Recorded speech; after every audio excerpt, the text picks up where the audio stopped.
2절에 예수께서 여러 가지 비유로 가르치시니, 비유라고 하는 것은 어떤 사실을 설명하기 위해 예를 드는 겁니다. 아름다움을 설명하기 위해 장미꽃이 참 아름답다. 잠자는 아기가 참 아름답다. 미소가 아름답다. 노을이 아름답다. 그 아름다움을 설명하죠. 그럼 사람들이 거기에 대해서 이해를 쉽게 하게 됩니다. 예수님은 하나님 나라를 그 비유로 말씀하셨다 그랬습니다. 그 34절에도 비유가 아니면은 말씀하지 아니하셨다 그랬습니다. 왜냐하면 하나님 나라를 인간의 언어로 표현할 길이 없기 때문에, 또 인간이 또 이해도 못하기 때문에 하나님 나라를 비유를 말씀했다 그랬습니다. 그래서 오늘 말씀에도 그 유명한 씨 뿌리는 자의 그 비유가 나옵니다. 씨 뿌린 자. 그리고 10절 이하에 가면은 그 11절에도 하나님 나라의 비밀을 너희에게 주었으나, 외인에게는 비유로 하나니 보기는 보아도 알지 못하고 듣기 들어도 깨닫지 못하고. 그래서 13절에도 너희가 이 비유를 알지 못할진데 어떻게 모든 비유를 아나. 이 말씀 이제 씨 뿌리는 비유를 깨닫지 못하면은 다른 모든 비유도 이해할 수가 없다. 그러니까 모든 비유 중에 가장 근본이 되는 비유가 이 씨 뿌리는 비유다. 그 말씀입니다. 그 씨를 뿌릴 때 먼저 씨를 뿌리고 그 후에 밭을 갈았다. 밭을 가니까 어떤 씨는 길가로 나가버리고, 어떤 것은 돌밭으로, 또 가시떨기 속으로, 또 옥토 속으로 떨어져서 자란다. 똑같은 말씀을 들어도 마음 상태가 어떠하냐에 따라서 달라진다는 거죠. 돌밭은 말씀을 들을 때 기꺼이 받아들이기 하지만은 뿌리가 내리지 않아 오래가지 못하고 환난을 당하면은 쉽게 넘어지는 사람들이다. 가시밭은 듣기는 하지만은 세상 걱정과 재물과 여러 가지 욕심 때문에 열매를 맺지 못한다. 또 좋은 땅은 20절에 30배, 60배, 100배의 결실을 하는 자다 그랬습니다. 누가복음 8장 15절에는 좋은 땅이 있다는 것은 착하고 좋은 마음으로 말씀을 듣고 지켜 인내로 결실하는 것이다. 좋은 밭은 결국은 땅입니다. 땅, 풍성한 수확을 얻는 땅, 열매를 얻는 땅, 그 이야기하는데, 근데 성경에 보면은 그 성경 우리 생활 속에서도 단단한 땅, 또 돌밭 이런 것도 불도저로 밀어내고 트랙터로 갈아버리면은 또 비료도 뿌리고 그렇게 하면 옥토가 되죠. 옥토가 되죠. 그래서 에스겔서에서 하나님께서 너희 속에 내가 새 영을 주어 돌 같은 마음을 없애고 살갗처럼 부드러운 마음을 주겠다. 돌처럼 딱딱한 그런 마음도 내가 다 뒤집어 엎어서 옥토가 되게 하겠다. 이제 성령의 역사하심으로 이제 마음밭을 옥토로 새롭게 하겠다. 그런 약속이죠. 약속. 예. 그래서 좋은 땅은 말씀을 듣고 받아 결실을 하는 자다. 그렇게 이야기했습니다. 또 21절 이하에 사람이 등불을 가져오는 것은 말날에나 평상 아래 두려함이냐 등경 위에 두려함이 아니냐. 그렇게 되어 있습니다. 그 말이라고 하는 것은 이게 이 사람이 타고 다니는 그 말이 아니고, 이게 그 대박입니다. 대박 이 곡식을 담아 가지고 대는 대를 이야기하는데, 그 옛날 언어 그대로 번역을 해놓은 겁니다. 말날에. 그러니까 등불을 가져오는 것은 말란에나 평상 아래 두려우는 것이 아니라 등경 위에 높이 달기 위해서다. 그럽니다. 등불을 이 큰 구름 밑이나 이 평상 아래 두는 것이 아니라 위에 두기 위해서 가져온 것이다. 그렇습니다. 그래서 그 여기 등불은 그 여러 개의 등불을 이야기하는 것이 아니라 그 한 개를 이야기합니다. 바로 그 등불 하나. 그러니까 예수님을 상징하는 거죠. 예수님을 상징하는 거죠. 그 세상의 빛 위에 있는 것을 이야기하는 겁니다. 22절에 드러내려 하지 않고는 숨긴 것이 없고 나타내려 하지 않고는 감추인 것이 없느니라. 굉장히 그 번역이 막 어렵습니다. 뭐 여러분 가운데 읽으면서 그냥 쉽게 쑥 들어온 사람도 있겠지만 어떤 사람은 갑자기 머리가 뭐 혼란스러워지는 사람들도 있을 거예요. 이번에 그 어느 대전인가 어디에서 어느 학부모가 쓴 글이 내가 몇 번 읽다가도 머리가 막 아파지더라고. 내 아이의 손이 친구의 뺨에 맞았다 그랬나? 이게 무슨 뜻인가 해서 막 혼란스럽더라. 혼란스러워. 네. 그 언어적인 유희죠. 장난하는 건데. 요거는 이제 선명한 뜻은 이제 세 번역에 보면은 숨겨둔 것은 드러나고 감추어둔 것은 나타나다. 예, 그게 되어 있습니다. 이 번역을 그렇게 좀 하면 좋은데 아무리 감추어둔 것도 언젠가는 드러나기 마련이다. 현대어 번역은 그렇게 되어 있습니다. 그러니까 이 위에 21절에 등불에 대해서 이야기했습니다. 등불에 대해서. 그러니까 예수님이 등불이 예수님이라고 그랬죠.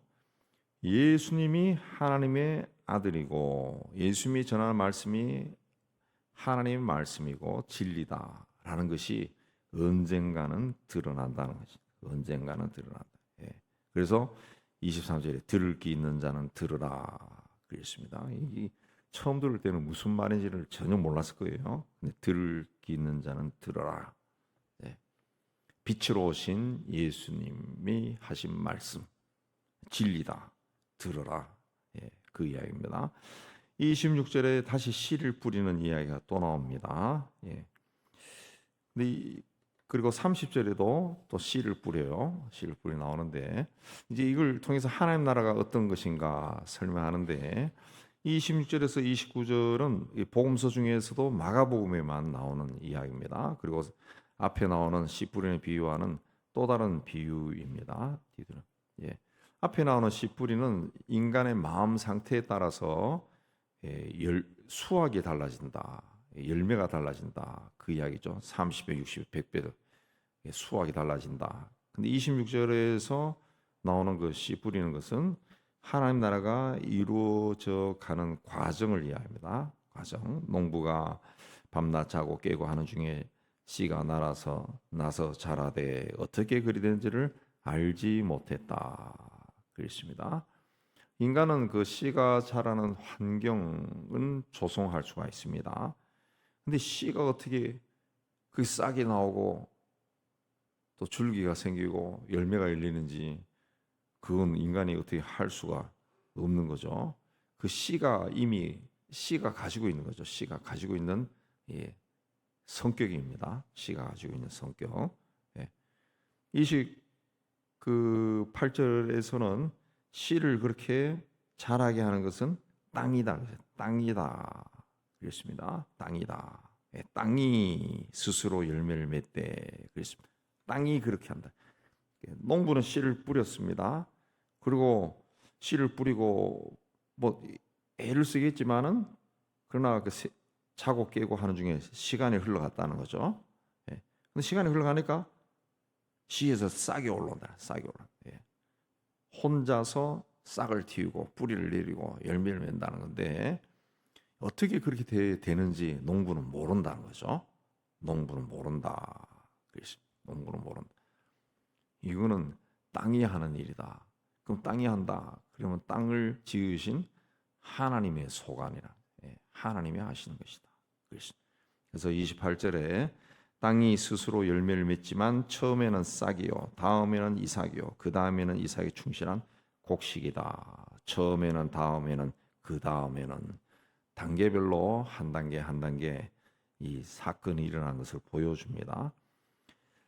예수께서 이 공생의 3년 동안 많은 사람들에게 말씀을 전파하고 또 제자들을 양육했습니다. 그것이 세월이 흘러가면서 처음에는 그렇게 했지만은 다음에는 또 그 다음에는 그렇게 세월이 2000 흘러가면서 이제 온 세상에 예수를 믿는 사람들이 생기게 된 거죠. 그렇게 열매가 익으면은 낫을 된다. 29절에 추수 때가 되었다. 추수 때가 추수 때가 되면은 이제 수확한다는 거죠. 수확. 그때 되면은 죽정이는 불에 던져버리고 알곡은 곳간에 모아 드린다. 그래서 이게 하나님 나라가 이렇게 진행이 된다는 겁니다. 하나님 나라가. 그러니까 우리는 씨를 뿌리는 거죠. 씨를 뿌리고. 그러면은 그 다음에는 하나님이 하시는 거죠. 우리는 열심히 씨를 뿌려. 씨도 안 뿌리면 아무것도 없는 거죠. 씨. 그다음에는 하나님 하신 일이다. 그렇습니다. 겨자씨도 마찬가지라는 거죠. 겨자씨도 세상에서 가장 작은 겨자씨지만은 이게 땅에 심었을 때는 자라서 모든 풀보다 커지고 큰 가지를 낼 정도가 된다. 그렇습니다. 이 어떻게 되는지는 모른다는 거죠. 그렇게 되더라. 그렇습니다. 이렇게 비유로 말씀하셔서 하나님 나라에 대해서 이야기했다는 거예요. 그러니까 뭐 그 10원을 투자해서 100원이 되고 인간적인 계획에 의해 가지고 무슨 투자를 하고 이런 것이 아니라 하나님 나라는 아무것도 없는 땅에도 하나님의 이름으로 뿌리면은 하나님께서 자라게 하신다. 자라게 하신다. 그렇습니다. 그 다음에 35절 이하에는 예수께서 이 배를 타고 갈 때 이제 광풍이 일어났다. 그렇습니다. 광풍은 이제 큰 광풍 37절에 물결이 배에 부딪혀 들어와 배에 가득하게 되었다. 큰 광풍은 그 성서의 원뜻이 보면은 어떤 해오리 바람, 엄청나게 강한 해오리 바람에 불었다. 그렇습니다. 근데 이 말씀 보면은 예수께서 호수 건너편으로 가자 그렇게 말씀했어요. 35절에 저물 때 저편으로 가자 예수님이 하셔가지고 제자들이 그 예수님과 함께 배를 타고 건너가고 있었습니다. 그 제자들은 예수님이 저쪽으로 가자 그래가지고 그 말씀에 순종했고 예수님도 배 타고 있었습니다. 근데 광풍이 일어났다. 큰 광풍이 일어났다. 예수께서 가자 하자 해서 했는데 또 그 자리에 예수님도 있었는데 광풍이 일어났다. 광풍이 배가 언제 뒤집어질지 모를 지경이 되었다는 거죠. 그때 예수님은 또 주무시고 있었다는 거죠. 그 와중에 주무시고 있었다. 이 말씀은 우리가 예수님의 말씀을 듣고 예수님과 함께 인생길을 걸어가고 있는데도 큰 광풍이 일어날 수 있다라는 것을 말하는 겁니다. 뭐 예수 잘 믿으면 모든 것이 잘 되고 오케이 형통 번성 이게 아니라 예수 믿고 예수를 잘 믿어도 인생길에 이런저런 일들이 일어난다는 거죠. 왜? 세상에 아직은 죄가 가득 차 있기 때문에 그렇습니다. 예수님은 죄를 이기셨죠. 우리는 이긴 자의 물이 있지만은 우리가 세상 속에 살고 있기 때문에 그 영향을 받는 겁니다. 영향을 받는. 그 광풍을 만난다는 거죠. 그래서 우리가 예수 믿으면 모든 것이 오케이 해야 된다고 생각하지만은 그렇지 않다는 겁니다. 그렇지 않다. 예수 잘 믿어도 힘들 수 있다는 거죠. 근데 중요한 것은 뭡니까? 그 광풍을 만났을 때 제자들이 선생님이여 우리가 죽게 된 것을 돌보지 아니하시나이까 그렇습니다. 그 인생길 걸어가면서 풍랑은 누구나 다 만난다. 예수 잘 믿는 사람이나 안 믿는 사람이나 다 만난다는 거죠. 근데 중요한 것은 예수 잘 믿는 사람들 예수님을 찾아야 된다는 거죠. 내가 예수님 잘 믿고 뭘 하고 어떻게 했는데도 왜 이런 일이 나고 나는 안 믿어 교회 안 나가. 이게 아니라 인생길은 그런 게 일어난다는 거예요. 그 중요한 것은 그런 걸 만났을 때 제자들이 선생님이여 우리가 죽게 되었습니다 한 것처럼 주님을 찾으라는 거죠. 주님을 찾으라는 거죠. 주님을 찾으니까 예수께서 깨어났어요. 39절 깨어나서 바람을 꾸짖으며 바다들 이르시되 잠잠하라 고요하라 하시니 바람이 그치고 아주 잔잔하여 지더라 그랬습니다. 자, 인생길에서 광풍을 만났을 때 우리 예수 잘 믿는 사람들도 광풍을 만나면 어떻게 합니까? 제자들은 어떻게 했어요? 처음에는 그 풍랑을 헤쳐나가기 위해서 애를 썼습니다. 애를 썼습니다. 애를 썼습니다. 예. 어떻게 애를 썼습니까?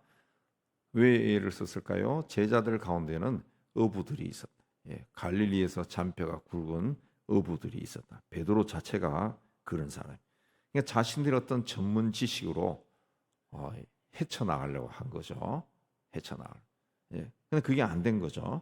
배에 들어온 물을 퍼내고 돛대를 올리고 키를 조절하고 노를 젓고 해가지고 헤쳐나가려고 했지만은 그게 안 된 거예요. 그게 안 된 거예요. 예. 우리도 똑같습니다. 우리가 인생길 갈 때 무슨 문제가 생기면 제일 먼저 찾는 것이 하나님이 아니라 사람을 찾죠. 그 분야의 가장 전문가. 예. 그 전문가가 와서 하면 안심하죠. 전문가의 말을 한번 들으면 안심합니다. 주님의 말씀은 별로 안 들어옵니다. 안 들어옵니다. 예. 내가 이 병이 걸리거나 아니면 어떻게 일로 뭔가 공간 처지에 놓였을 때 전문가가 와서 한마디 딱 하면은 그렇게 하면 되겠구나. 뭐 확신이 생기는데 성경에도 그런 이야기 참 많이 해요. 많이 하는데 그러나 그건 성경 말씀이지 내 생활에 적용할 수 있는 그거는 아니다. 살짝 비켜놓죠. 비켜놓죠. 근데 예수님은 누구냐? 창조주죠. 창조주. 예, 창조주입니다. 그래서 이 바람을 꾸짖었다는 거예요. 바다를 향해서 잠잠하라 고요하라. 이거는 예수님이 이 모든 바람과 바다를 지으신 창조주 하나님이라는 것을 말하는 겁니다. 창조주. 예. 창조주. 그래서 우리가 몸이 아프거나 뭐 인생길에 어떤 문제가 있었을 때 그 문제를 하나님 앞에 가져가서 이야기해야 됩니다. 뭐 여러분 다 하고 계시겠지만은 근데 계속해야 됩니다. 계속해야 돼. 근데 우리가 저도 마찬가지지만 계속하지만은 계속하면서도 의심이 있어요. 아니 뭐 나보고 견디라고 하는데 견디지 뭐. 그런 마음들도 있다고. 또 해도 아니 뭐 되겠나? 그런 마음도 있거든. 그래도 계속 하다 보면은 진짜 믿음이 생긴다고. 진짜 예수님이 뭐 진짜 믿음, 가짜 믿음이 어디 있겠어요? 근데 어떤 그 어느 순간에 정말 이 주님이 아픈 사람들 내 몸의 어디를 터치하는 것 같은 그 느낌이 들 때가 있다. 느낌. 예. 아니면 내 인생길에 만난 그 문제를 주님이 터치하시는 어떤 느낌, 그게 온다. 어떤 확신이 생긴다. 그러면서 이제 문제가 해결되죠. 갑자기 어떤 사람이 나타난다든가, 갑자기 어떤 일이 제안이 들어온다든가, 그런 게 뭐 생깁니다. 생기냐. 그러니까 꾸준히 해야죠. 그러니까 우리가 뭐 믿습니다 해가 된다 그러면은 뭐 내가 세계를 정복할 수 있죠. 예. 근데 그게 아니고 계속 하다 보면은 어떤 순간에 딱 매치가 되는 그런 때가 온다는. 그때 표현이 그렇지만 진짜 믿음이 생길 때가 있다고. 정말 주님과 내가 하나가 되는 그런 순간, 하나가 되는 순간. 예. 그걸 위해서도 기도를 하는 겁니다. 그 제자들이 어찌하여 이렇게 무서워하느냐? 어찌하여 너희 믿음이 없느냐? 예, 그렇습니다. 여기 믿음이 없다라고 아까 말씀드린 것처럼 제자들은 자기들이 이 갈릴리에 대해서는 전문가예요. 전문가. 예수님보다 더 잘 알아. 자기가 어부였기 때문에 자기 힘으로 막 하려고 했던 거죠. 예, 그러다 안 되니까 예수님 깨운 거죠. 어떻게 보면 우리의 믿음과 똑같은 거죠. 예, 믿음 플러스 내 경험 이게 막 믹스돼 가지고 주여 부르면서도 거기 막 믹스돼 있는 그런 믿음으로 주님 앞에 계속 나가는데 주님이 봤을 때는 어찌 그 믿음이 없냐 그 말씀이죠. 어느 순간에 주님을 찾으면서도 믿음이 없는 거죠. 믿음이 없는 거죠. 주님을 찾으면서도 믿음이 없는 거죠. 예. 근데 어느 순간에 믿음이 생긴 거죠. 믿음이 우리에게도 그 믿음이 옵니다. 그래서 제자들이 이분이 누구에게 바람과 바다도 순종하는 거, 바람과 바다를 지으신 분이죠. 지으신 분이 바람과 바다를 지으신. 예. 이 바다 나가면 바다가 참 어마어마하잖아요. 보면 막 무서울 정도로 바다 어마어마하잖아요. 바다. 예. 배를 타고 태평양을 건너고 대서양을 건넌 그런 사람들 이야기 들어보면은 글 읽어보면은 바다 한가운데 그냥 동네 바다가 아니라 바다 한가운데 딱 섰을 때는 절대 고독을 느낀다. 절대 고독. 정말 신의 존재를 막 느낀다더라. 신의 존재. 아무것도 없는 곳에 바다의 한복판. 그 바다를 주님이 창조하신 거죠. 창조해. 바람이라고 하는 것도 바람이 없으면 어때요? 근데 주님이 바람도 지으신 거죠. 바람. 그래서 바람이 없으면은 이게 인류 사회가 또 멸종한다 그러더구만. 바람에 의해서 일어나는 일들이 엄청나게 많답니다. 바람에 의해서 식물들이 수정을 하고 식물들이 살아나고 바람에 의해서 사람이 호흡을 하고 아무런 것도 아닌 것 같지만은 눈에도 보이지 않지만은 바람도 중요한 거죠. 그걸 이제 창조하신 분이 주님이신. 예. 우리가 느끼지 못한 것들도 주님은 다 창조하셨다. 우리 예수 믿는 사람은 내 인생의 배에 주님이 함께 타고 있다는 것을 믿는 사람. 근데 문제는 내가 그걸 잊어버린다는 거죠. 자꾸 잊어버리고 내 중심으로 자꾸 간다는 거죠. 예, 자꾸 간다는. 예, 거기서 이제 문제, 사건이 생깁니다. 항상 주님은 임마누엘로 나와 함께 하신다. 성경에 분명히 이야기하죠. 예, 하나님의 독생자가 세상에 오는 이유는 임마누엘이다. 임마누엘이다. 하나님이 우리와 함께 하시기 위해서다. 그게 예수님 탄생 기사 제일 먼저 나와요. 임마누엘. 주님이 우리와 함께 하신다. 이보다 더 복은 없습니다. 항상 임마누엘, 임마누엘, 아멘. 이게 입에 그냥 붙어 다녀야 됩니다. 붙어 다녀야 됩니다. 항상 임마누엘, 주님이 함께 하셔서 감사합니다. 이게 붙어 다녀야 됩니다. 우리의 기도가 돼야 됩니다. 늘 감사하는 기도. 그래서 범사에 감사하라는 거죠. 범사에. 임마누엘이니까 범사에. 오늘도 하나님 나라가 이렇다라는 것을 다시 한번 깊이 생각하고 말씀으로 모든 것을 지으신 주님 앞에 나아가는 담대한 믿음, 진정한 믿음을 가지시는 여러분 되시기를 주의 이름으로 축복합니다.